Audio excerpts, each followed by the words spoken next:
어디서도 볼 수 없는 조합으로 진행되는 4주간의 AI 특강 시리즈 지혜의 밤에서 만나보세요.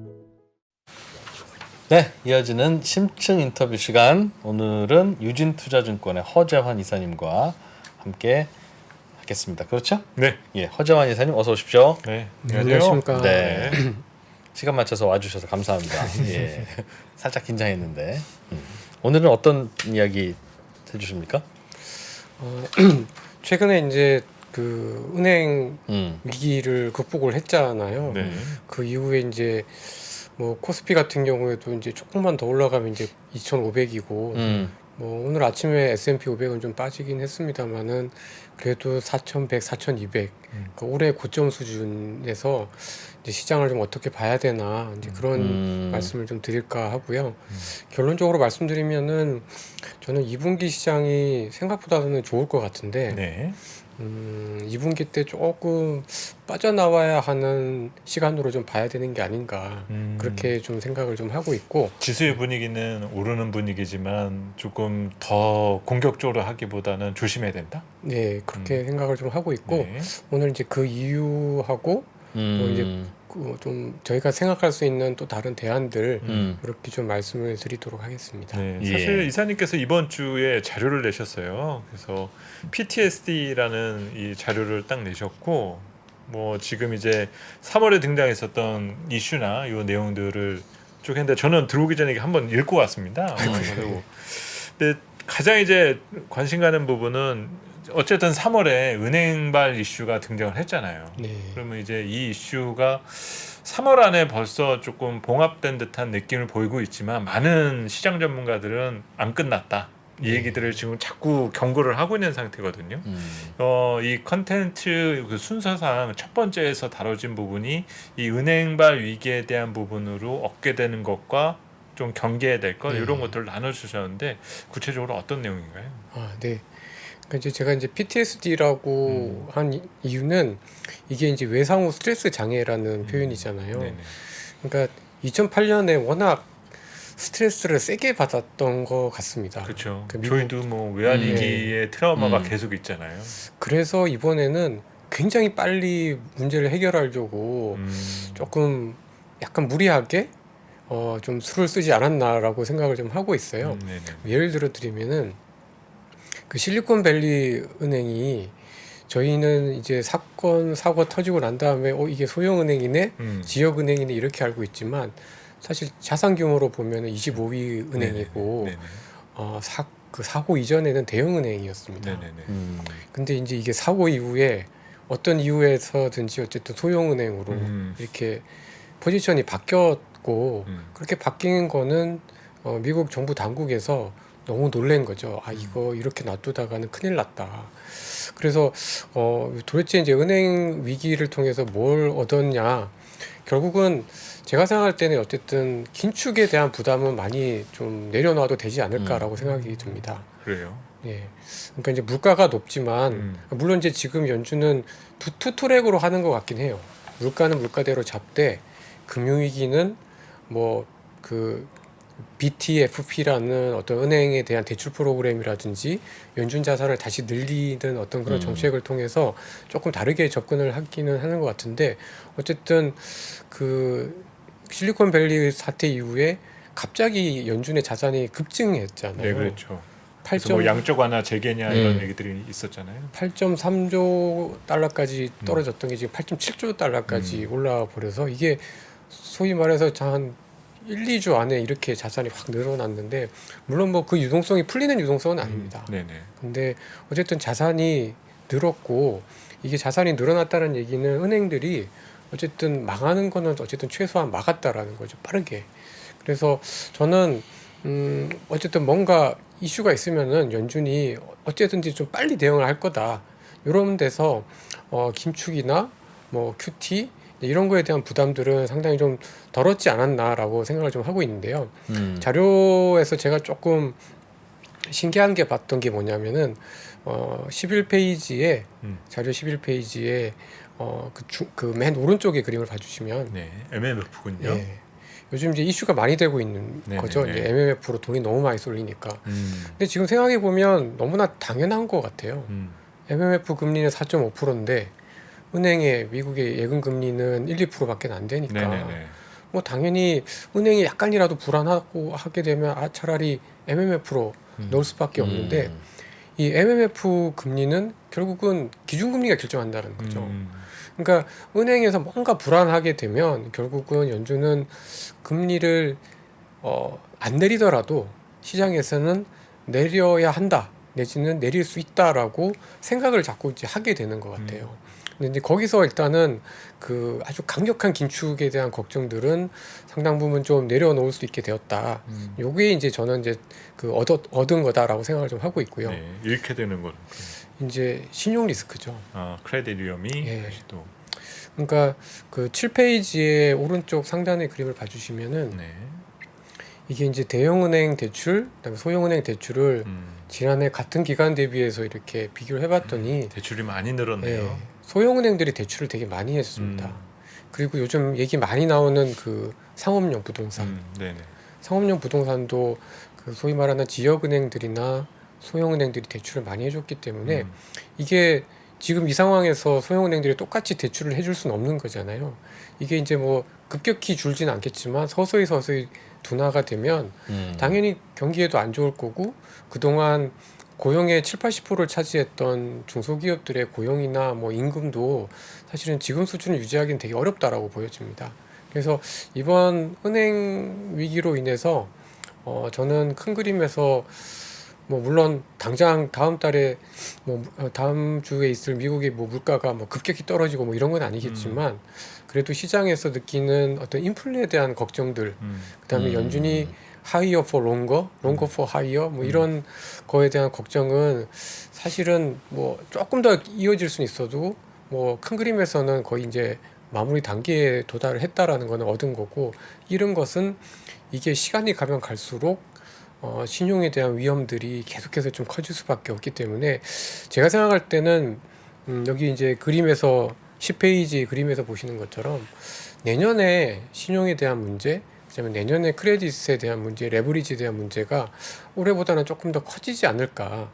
그래서 길게 봤을 때는 좀 이번에 그 은행 위기가 물론 2008년하고는 분명히 다르고 약간은 뭐 LTCM이랑 약간 비슷할라나 뭐 이런 생각도 또 사실 들긴 하는데 그렇다고 해서 이게 완전한 버블을 만들기보다는 조금 더 저희가 좀 보수적으로 봐야 되는 상황으로 저는 좀 이해를 하고 했습니다. 그러면 크레딧 문제는 이번 저런 금융기관 쪽에 대한 문제로 촉발될까요? 아니면 민간 경제 내에서 무슨 한계 기업들이라든지 이제 그런 기업들, 민간 기업들 사이에서의 문제로 촉발될까요? 이제 실물 부분보다는 저는 자산 쪽에서 문제가 있다고 생각을 하는데요. 8페이지에 있는 그림 잠깐 봐주시면은, 그러니까 저는 실리콘밸리 은행이 그렇게 부실했거나 뭐 그렇게 잘못했다고는 생각하진 않거든요. 잘못한 건 아니죠. 네, 물론 이제 금리 위험을 제대로 음. 통제 못한 거는 잘못을 했지만 네네네. 사실 은행이 파산까지 간 데에는 실리콘밸리 은행만의 어떤 독특한 특성, 특히 고객이 되게 좀 독특했던 것 같아요. 뉴스에서 다 보셨겠지만 그 예금자 보호를 받지 못하는 고객들이 대부분이었다는 거고 그 얘기는 돈 많거나 아니면 기업들이란 얘기인 거잖아요. 네네네. 여기 보시면 VC, PE, 스타트업, 뭐 쇼피파이나 핀트레스트 같은 이런 저희가 알만한 기업들이 워낙 주된 고객이었는데 문제가 생기니까 다 인터넷으로 그냥 자금을 빼버리니까 뭐 어떠겠습니까? 그래서 이 실리콘밸리 은행이 파산이 주는 가장 중요한 의미는 저는 VC나 PE가 문제가 아니었나라고 보여져요. 그쪽에서 너무 쉽게 돈을 조달을 해서 지난 한 5, 6년 동안 저금리에 너무 젖어 있어서 쉽게 돈이 들어오고 그 돈을 실리콘밸리 은행이 이제 갖고 운용을 했었던 거죠. 근데 그게 어려워지니까 이제 돈을 빼는 상황에서 실리콘밸리 은행이 무너졌다라고 봐서 이게 저는 은행의 문제라기보다는 또는 은행 시스템에 대한 문제라기보다는 VC나 PE, 그러니까 소위 말하는 장외 시장에서 그 뱅킹이 아닌 non-뱅킹 쪽에서 약간 버블스러웠던 또는 레버리지가 컸던 문제들이 지금 막 이렇게 퍼져나오는 과정에서 문제가 생겼고 뭐 이게 주는 긍정적인 점은 뭐 당장의 장내 시장까지는 영향이 없을 것 같은데 이게 이제 서서히 이렇게 되면 뭐 VC나 PE가 사실 지난 몇 년 동안에 상업용 부동산 뭐 공유 오피스라든가 이런 거 많이 차지를 해주면서 도움을 많이 줬었잖아요. 이제 그런 쪽에서 이제 계속 이상이 생길 가능성이 높다. 저는 그렇게 생각하고 있습니다.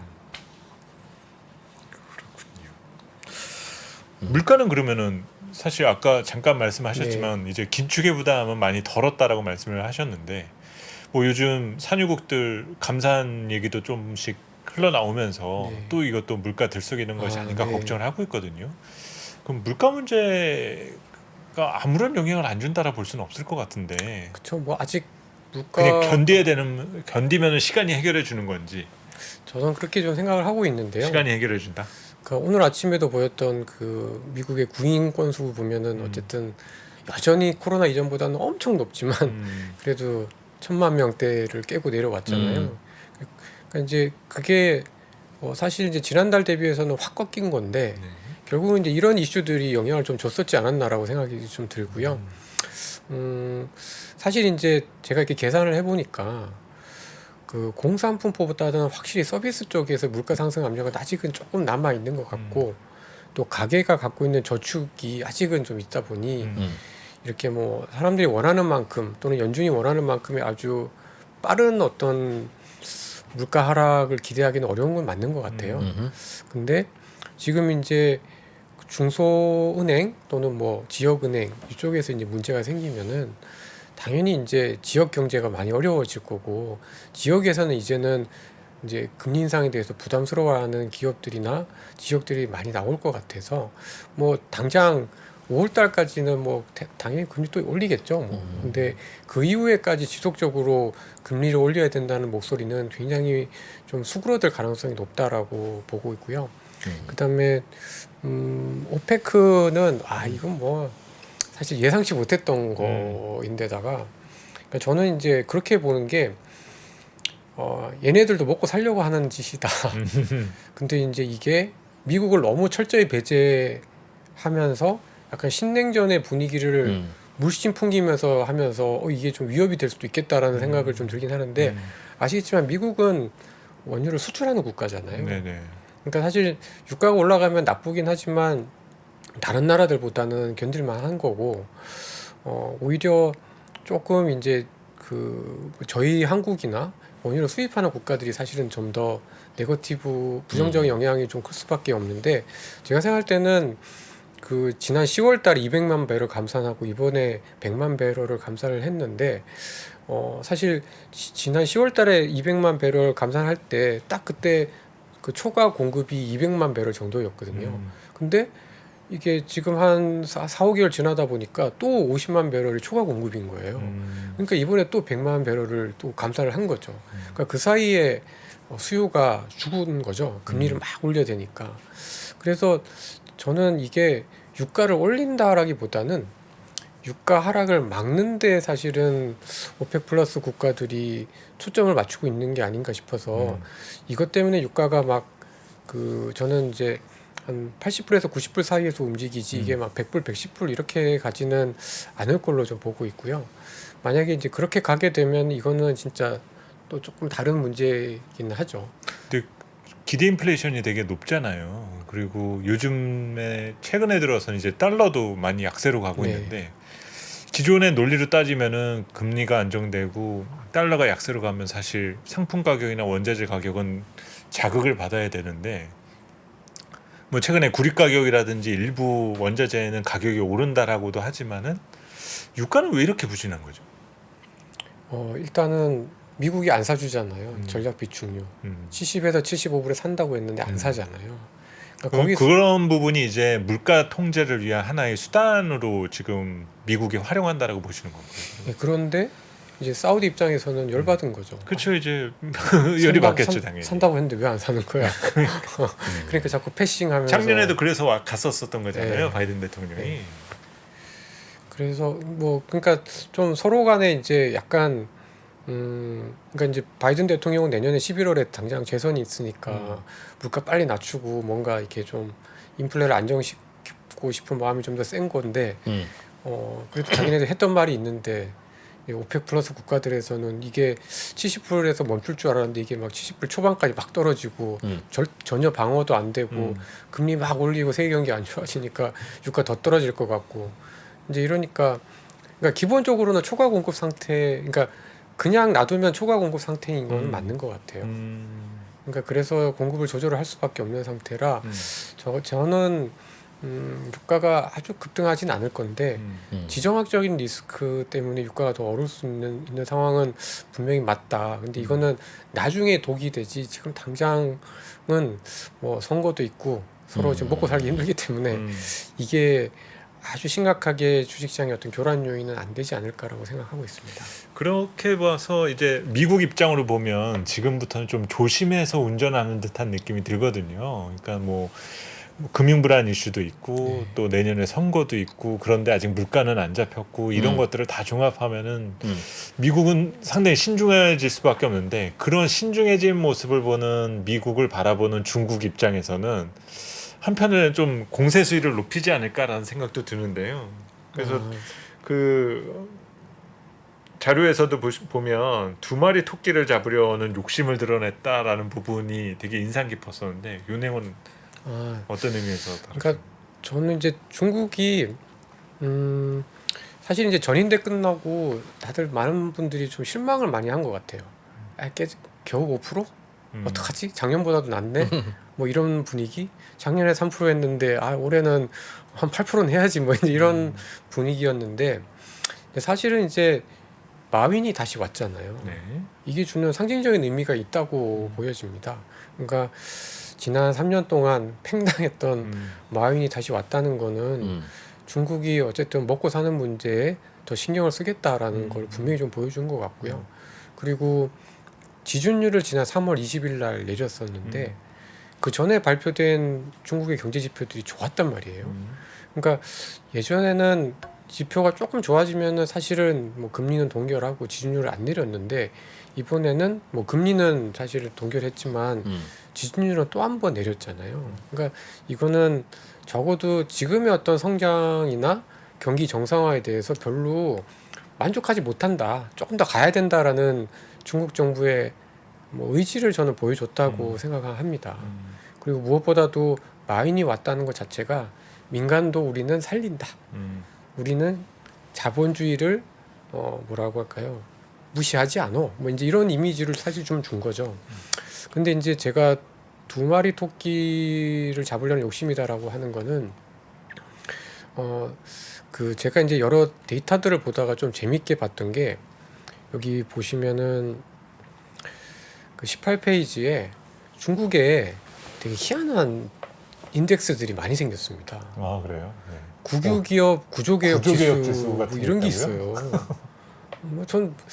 전 듣다 보다 자본시장에서 그러네요. 이런 지수도 처음 보거든요. 네. 뭐 인터넷 구조개혁을 잘하고 있다라는 걸 보여주기 위한 지표인가요? 네 맞습니다. 그러니까 웃긴 거죠. 뭘로 구성된 인덱스예요? 국유기업으로 그냥 구성된 인덱스고요. 국유기업 중에 우량한 고 크고 이제 이런 것들로 이제 구성이 된 건데 시총인가요 그러면? 네? 뭐 주가인가요? 국유기업 뭐 시총이 그러니까 뭐겠죠? 국유기업으로 만든 지수인 거죠. 지수. 아 국유기업으로 만든 지수. 네. 그러고 나서 그거를 개혁지수라고 붙였다고요? 그러니까 이제 자기네들이 얼마나 개혁을 열심히 해서 아, 국유기업의 자산 가치도 늘릴 수 있다라는 걸 보여주는 네. 거죠. 얼마나 웃겨요. 네, 그렇네요. 아마 전 세계에서 구조개혁 지수는 아마 저는 처음 본 것 같거든요. 찾아봐야 되겠네요. 네. 그러니까 이거를 보면서 뭐냐면 CSI 300, 그러니까 중국의 벤치마크 지수하고 자기 정부가 미는 국유기업 구조개혁 지수랑 이렇게 딱 비교를 해보면 네네네. 국유기업 구조개혁 지수가 월등히 앞서잖아요. 월등히 앞서고 저 지수가 내려갈 일은 없을 것 같은데. 그러니까 자기네들이 뭔가 국유기업도 잘하고 있다. 그러니까요. 국유기업도 뭐 배당도 하고 구조개혁도 많이 하고 예전처럼 국유기업이라고 해서 방만하지 않다라는 거를 얘기를 하고 있는 것 같은데 네네. 그러니까 이게 이제 그 이면에는 그렇지 않을 가능성이 되게 높다라는 거죠. 제가 보기에는. 그래서 중국이 민간 마윈을 돌아오게 하면서 민간을 살리면서도 결국은 국유기업 중심으로 해서 경제나 주식시장이나 끌고 가려는 의지를 포기를 못하다라는 거죠. 음. 최근에 왜 그 책 중에 보면은 중국은 어떻게 뭐 뺏기는 건가, 뭐 약해지는 건가 이런 책들이 있었던데 네네. 그 내용도 사실은 결국은 이제 민간의 어떤 자생력을 믿지 않고 국유기업이나 정부가 이렇게 끌고 감에 있어서 자꾸 비효율이 생긴다라는 그런 내용인데 그렇죠. 지금 보면 중국이 여전히 이제 그런 것들을 하고 있는 것 같아요. 음. 그러니까 뭔가 중국이 어쨌든 민간도 살리려고 하고 부동산도 좋아지려고 하고 뭐 이제는 세계 각국이랑 국제 항공편도 늘리면서 뭔가 정상화하려고 하지만 사실 이제 중국 내부적으로는 여전히 정부 주도적이고 뭔가 그렇게밖에는 할 수 없는 그런 모순들을 갖고 있기 때문에 사실 저는 이제 한계가 되게 뚜렷하다라고 생각을 좀 하고 있고 그래서 아마도 MSCI에서 저는 저희 한국이 웬만해서는 선진국으로 잘 못 가지 않을까 싶어요. 왜냐하면 중국 때문에? 네, 중국을 빼버리면 중국을 빼고 싶은데 중국을 빼면 한국 비중이 너무 커지잖아요. 그러면 안 되니까 이머징 내에서 중국을 좀 대신할 수 있는 한국을 어쨌든지 좀 남겨놓지 않을까라는 생각을 좀 개인적으로 좀 하거든요. 중국은 빼야 돼요? 그러니까 이제 그 이런 걸 보면은 사실 자본주의적이진 않기 때문에 이제 자기네들의 어떤 투자 포트폴리오에서 중국을 빼고 싶은 사람들이 많을 거란 말이에요. 근데 중국을 빼면 안 되잖아요. 너무 크니까. 그러니까 그거를 대신하는 이머징 마켓 지수에서 네, 예. 그거를 대체할 수 있는 한국이라는 또는 대만이라는 시장을 남겨놓을 필요가 있는 거예요. 이머징 마켓들은 다 그렇지 않나요? 그러니까 이머징이지. 다 근데- 이상하고 좀. 근데 중국이 좀 유달리 심하죠. 그래서 그래서 좀 껄쩍지근하다라는 거고. 그래서 저는 2분기까지는 중국이 계속 저렇게 어쨌든 두 얼굴을 썼지만 경기를 살리려고 하고 주식시장도 망가뜨리려고 할 의지가 전혀 없기 때문에 2분기까지는 시장은 좋을 가능성이 높다. 오히려 미국이 조금 경기나 주식시장이 약간 약해져도 한국이나 이머징 시장은 좀 버티지 않을까. 근데 이제 오히려 하반기에 이제 중국이 어느 정도 이제 정상화되고 나면 그때부터는 좀 더 조심을 해야 되는 상황으로 갈 가능성이 높다 이렇게 좀 판단을 하고 그 있습니다. 조심에 대한 시그널을 생각하신다면 아까 지적하셨던 그 크레딧 부분이 가장 경계 요인이라고 보시는 거예요? 그러니까 이제 크레딧 부분은 이제 2004년 정도의 음. 일이라고 생각을 하고 있고요. 네네.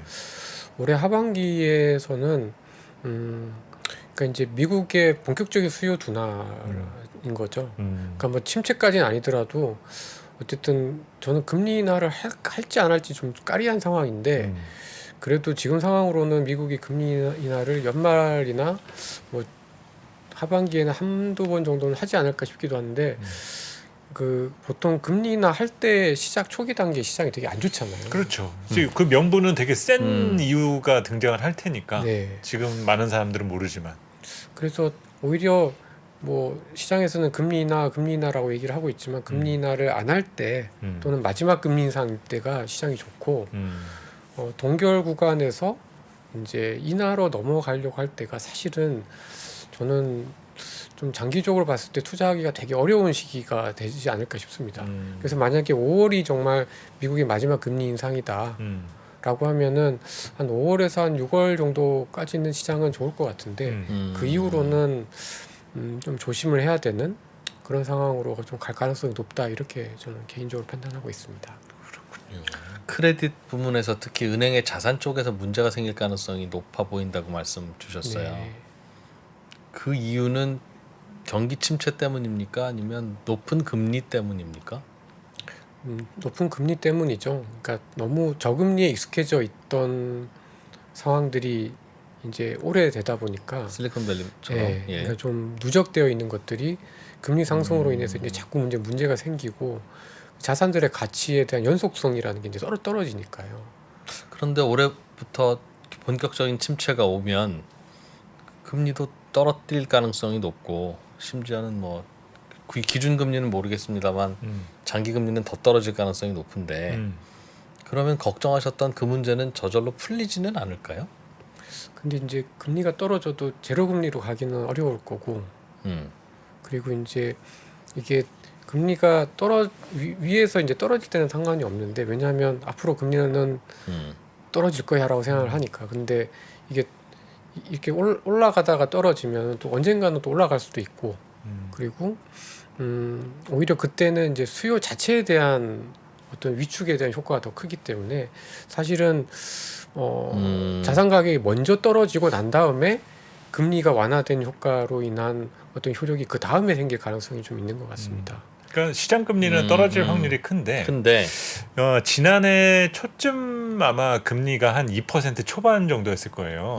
그런데 이때 그 이후로 갑자기 엄청나게 금리가 올랐었다가 이제 내려가고 있잖아요. 예. 근데 내려는 왔는데 내려간다 하더라도 이게 뭐 중립금리 수준이라든지 뭐 한 3% 초중반 정도에 멈춰버리면은 그래도 금리 갭이 있는 거예요. 그 2%대 대출 막차를 탔었던 사람들이나 뭐 금융상품의 기준이 됐었던 사람들, 이 사람들이 이제 지금 시장 금리가 높은 상태에서 평가손이 발생이 되면 수익자들하고 문제가 생길 수밖에 없는 거죠. 대출 나간 차주들의 문제가 그렇죠. 그동안 버티다가 못 버티는 시점이 그때쯤 올 수 있으니 그때는 금리가 좀 내려간다 하더라도 파격적인 인하이거나 큰 지원이 아니면 그때쯤은 터질 것 같다는 생각이군요. 그리고 실질금리라는 게 저희는 이제 느끼지를 잘 못하는데 보통 어쨌든 실질금리가 1, 2% 넘어가면 자산 가격이 잘 못 버티더라고요. 왜냐하면 이게 인플레보다도 실제로 이제 금리가 높으면은 그쪽으로 돈이 쏠려 버리니까 그러니까 이제 실질금리가 마이너스일 때 그러니까 물가가 2%인데 금리가 0%다 이렇게 했을 때는 돈들이 또 다른 수익을 찾아서 자꾸 이렇게 옮겨가면서 자산 가격이 오르잖아요. 근데 뭐 지금 물가가 예를 들어서 6% 갔다가 다시 4% 떨어져도 금리가 뭐 4, 5%대다. 그래서 실질금리가 1%면은 돈은 잘 안 움직입니다. 물가가 떨어지면서 생기는 실질금리의 상승 효과가 절대금리는 좀 떨어지더라도 그러면은 자산 가격은 상당히 좀 그러니까 자산 가격이 버티기가 되게 쉽지가 않아지는 거죠. 그럼 역설적으로 지금은 물가는 높은데 금리는 그만큼은 아니니까 실질금리가 마이너스인 거예요. 그래서 자산 가격은 괜찮은 거예요. 버티는 거죠. 아직까지 억지로 그래서. 벌벌벌 떨면서 버티는 거죠. 아니 이게 굉장히 중요한 게 말씀하신 대로 이제 5월이나 6월 요때쯤 돼서 마지막 금리 인상이 되면 시장 좋을 겁니다. 그렇게 된다면 지금 많은 분들의 심리가 야 이제 긴 고생 끝났나 보구나 라는 생각으로 돌 가능성이 매우 높은데 그걸 탈출의 기회로 삼을지 아니면 본격적인 매수의 기회로 삼을지는 굉장히 엇갈리지 않겠어요. 그래서 왜 탈출의 기회로 삼아야 되냐는 거에 대한 질문과 답은 매우 중요할 것 같은데 와 그렇게 또 보시니 또 그렇게 생각되네요. 저는 그 자료 중에서 또 궁금했었던 게 이 신냉전 부분과 우리 수출 구조에 대한 변화 부분을 언급하셨거든요. 저도 내일 자료 내는 거가 있는데 비슷한 내용이 들어가 있어요. 그래갖고 이 내용에 대해서 어떤 변화를 좀 캐치업하셨는지. 그러니까 뭐 이제 그 신냉전 하면서 서플라이망이 변할 거다라는 얘기 되게 많이 했었는데 그렇죠. 실제로 조금 변하고 있는 것 같습니다. 뭐 예를 들면 뭐 22페이지 맨 왼쪽 보시면은 중국의 수출 비중에서 이제 미국이 줄어드는 거는 뭐 당연히 이제 저희가 좀 인식을 할 수 있는 거잖아요. 네네.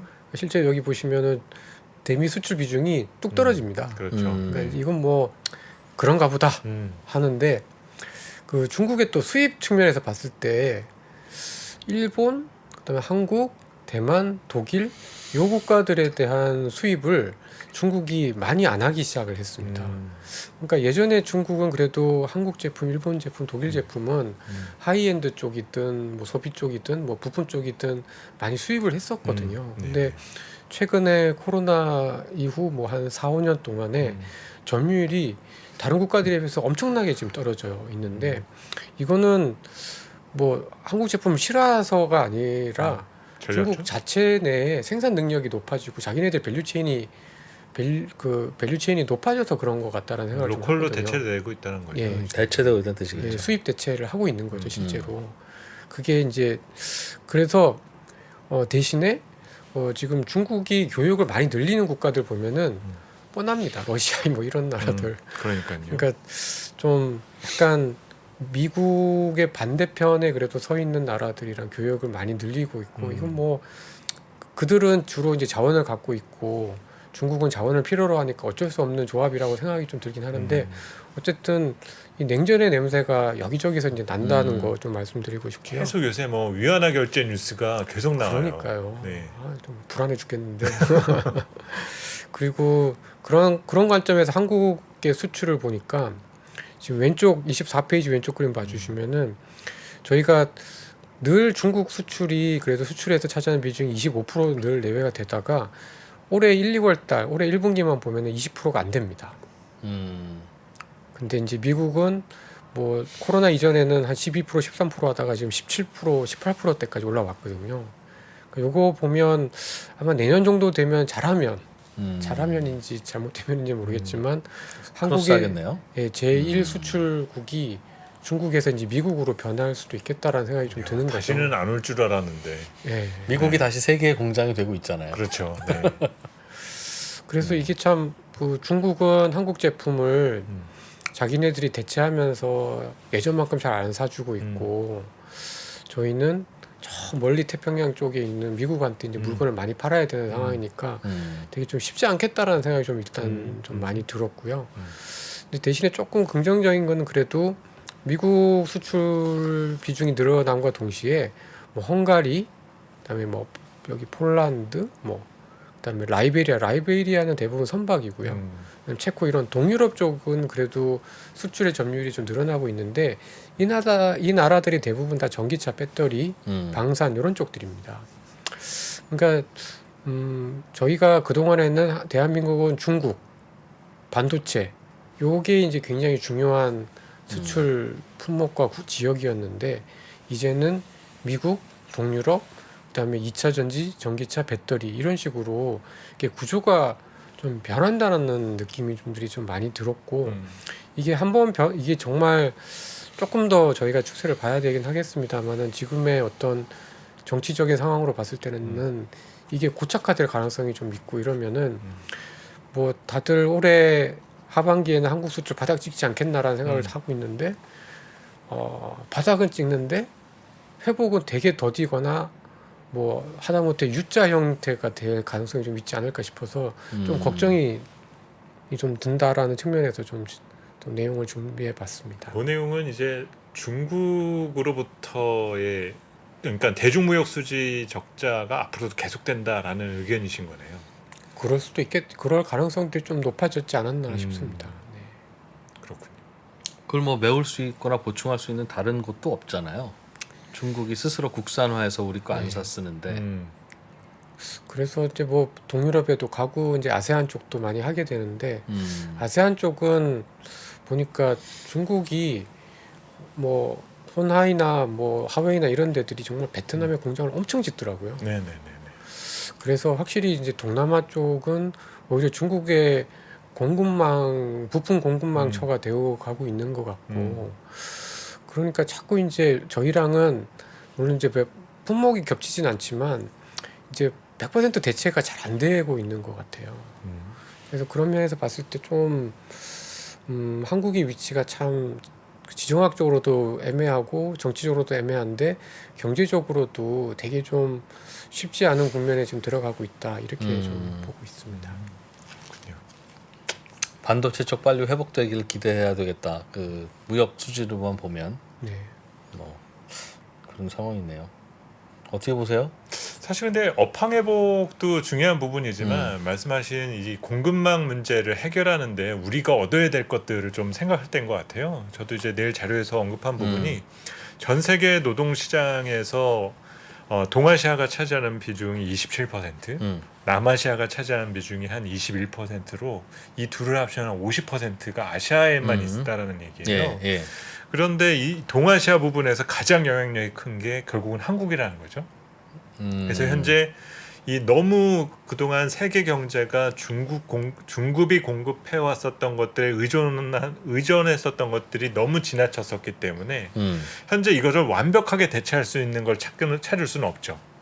하지만 적어도 대체 공급자를 미리 확보해두지 않으면은 앞으로 이런 위험은 또 발생될 거다. 중국 이외에 다른 대체 공급자를. 그렇죠. 그러니까 자꾸 이제 뭐 남아시아 쪽으로 가다 보면 베트남을 자꾸 찾게 되고 인도네시아나 말레이시아나 찾을 수밖에 없는 거죠. 근데 동아시아에서는 우리 경제활동 인구가 약 2,800만 명, 그리고 인프라가 정말 잘 갖춰져 있고 OECD 국가 중에서 노동 생산성이 가장 높은 국가 중에 하나예요. 그러니까 이제 한국이 가지고 있는 그런 장점 등이 최근에 이런 무슨 뭐 여러 뭐 인플레이션 감축법이라든지 이런데 우리한테 좀 베니핏으로 작용하고 있다라는 거죠. 그러니까 저희는 이럴 때는 좀 얻을 거는 얻어야 된다라는 저는 그런 입장이거든요. 특히 미국에서. 미국에서 우리가 만약에 미국에다가 공장 져주면 이제 우리 선진국 질서에다 편입시켜 줘야죠. 주는 게 있으면 받는 것도 있어야 되니까요. 그래서 이제 우리나라 제조업체들은 음. 나름 기회라는 것도 있는데. 네. 그렇죠. 근데 이제 중국하고 어떤 거리를 유지하느냐는 이제 앞으로 해결해야 될 문제가 되겠죠. 근데 제가 봤었던 재료 중에는 이제 그런 것들이 있었거든요. 지금도 보면 중국 수출 교육 비중이 저렇게 떨어졌는데 저 예. 사이사이 보면 사드 제재 있었고 한한령 있었고 여러 가지 제재가 있었는데도 불구하고 중국은 우리 제품을 아직도 쓰고 있다는 거. 그것도 시사하는 바가 되게 크다라고 보더라고요. 그러니까 글로벌 기업들 입장에서 보면 중국이 저렇게 한국을 괴롭혀도 결국에는 쓸 거는 또 한국 거 갖다 쓴다. 이제 그러면 한국은 상당히 매력적인 어떤 대체 시장으로서의 역할을 충분히 수행할 수 있는 능력이 되는 놈이구나라고 생각할 수 있다라는 거죠. 그렇죠. 우리나라를 보면 음. 이쪽에서 보면 참 망조 많이 들었구나라고 하는 요인들도 꽤 많은데 네네. 저출산부터 시작해 보면 네네네네네. 또 이렇게 보면 세상에 코리아만한 나라가 어디냐 아 네. 하는 면도 굉장히 많아서 그럼요. 쉬질 않지 않습니까? 그래서 투자하기가 어려워요. 그러면 이런 쪽으로 보면 네. 빨리 숏을 쳐야 될 것 같고 음. 이런 쪽으로 보면 야, 이 정도 상황에서 이 정도 주가면 사야지 하는 생각도 들고요. 맞습니다. 그래서 다 보이긴 하는데 투자는 어렵습니다. 어떻게 해야 되겠습니까? 그러나 단기적으로는 하반기에는 나쁠 가능성, 경기 침체로 인한 충격을 시장이 받을 가능성이 높다. 네. 그렇게 보시는군요. 특히 여름 전후로 한번 크게 흔들 가능성이 좀 있지 않을까. 과거에도 경기 침체가 시작될 무렵에 금리 인하가 생겼고, 그러니까 그 그렇죠. 무렵에는 주가는 많이 떨어졌는데 그때도 경기 침체 때문에 떨어졌던 거 아니겠어요? 예. 맞아요. 혹시 그건 어떻습니까? 그러나 이제는 인류가 미국이 경기 침체에 대비하고 대응하는 방법이 좀 달라졌잖아요. 지난번 코로나 때도 그렇고 이번에 은행 망했을 때도 야, 저 정도 은행 했는데 다 도와줘? 그러니까 뭔가 나쁘게 말하면 호들갑, 긍정적으로 표현하면 적극적으로 바뀌었는데 하반기에 예상하는 경기 침체가 왔을 때 그렇게 달라진 대응법이 시장의 유동성 내지는 자산 시장에는 혹시 다른 영향을 주지는 않을 거라고 보십니까? 과거에 요맘때 이럴 때는 주가가 나빴다는 그 경험치가 이번에도 적용된다고 봐야 될까요? 그러니까 침체라는 게 정말 눈에 보이면은 아마 정부 당국도 그렇고 중앙은행이 아마 엄청 겁내할 것 같아요. 그래서 이번에 은행 사태에서 봤듯이 굉장히 좀 빨리 대응할 가능성이 네. 있을 것 같고, 근데 이제 이게 뭐 하는 얘기, 그러니까 침체라는 건 사실 다 괴로운 거잖아요.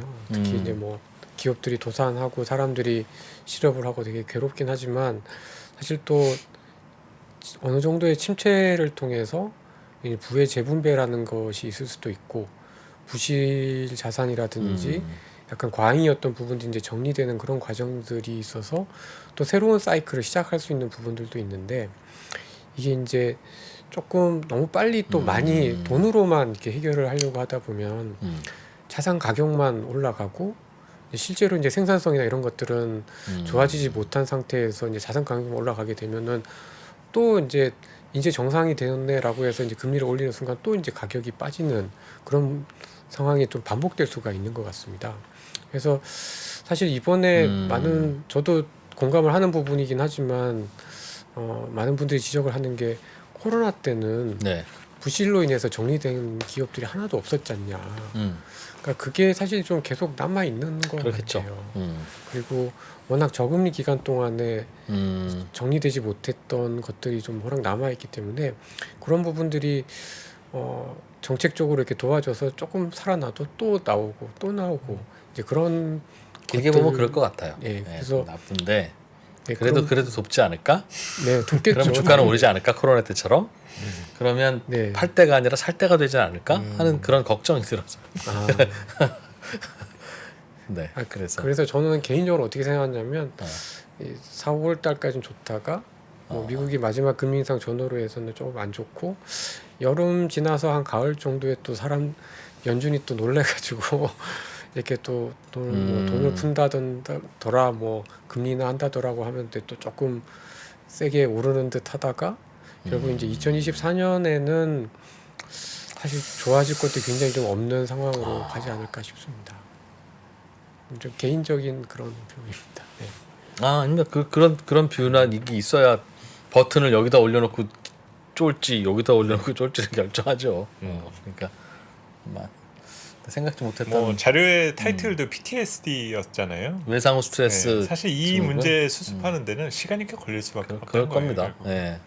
급하게 났든 뭐 근본적인 수술을 하든 고통을 거치긴 해야 되겠죠. 그럼요. 예. 이런 깊이 있는 생각은 어떻게 나오는지 모르겠습니다. 뭘 먹으면 나옵니까? 네. 아무튼 고맙습니다. 네. 유진투자증권의 허재환 이사였습니다. 고맙습니다. 감사합니다. 네. 시간이 흘러도 변하지 않는 여러 가지 원칙과 사고 체계는 존재하거든요. 대가들의 사고 체계, 투자 기법이 아니라 생각의 방법. 그런 거를 분해를 해서 재구성을 해서 하나의 어떤 틀로 조합을 하는 과정이 필요한 것 같다. 라쿤 자산운용 홍진채 대표의 거인의 어깨에 19년간 초과 수익을 달성한 그가 어떻게 주식 대가들의 투자법을 활용했는지 이 책에서 최초로 공개합니다.